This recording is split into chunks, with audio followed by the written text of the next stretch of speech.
This is the second of 4 property management videos based on best practice for landlords.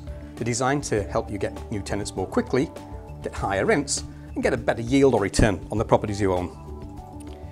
In this video, we're going to be talking about actually moving the tenant in and the tenancy period itself. So here's a checklist of 4 things.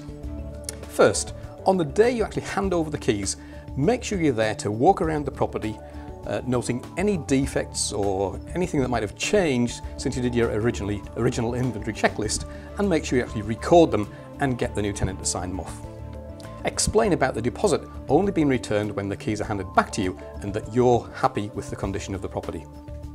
Obviously the deposit needs to be lodged with a scheme like the DPS, the Deposit Protection Scheme, which has been a requirement for landlords since April 2007. You can set it all up online, it's a bit of a chore, but it's a necessary evil. Make sure you're actually taking meter readings at the time you're handing over the keys, and again get these signed off by the tenant. And make sure the tenant has your contact details for emergencies or for any running repairs on the property. Next, make sure that the transfer of gas, electricity and council tax accounts, phone bills have all been transferred properly into the tenant's name. Make sure that you don't end up paying any unnecessary bills. Don't get caught out by this. If you leave it too late, you'll find that utility companies are a nightmare to deal with. Getting money back from them is almost impossible, and councils are pretty much the same. So make sure the transfer is done in good time, but actually once the tenant's in, check any bills that come in and make sure that you're not paying twice for things like your utilities and your services. Bear in mind that gas, electricity, water and phone companies are much more interested in making money than resolving problems. Property inspections.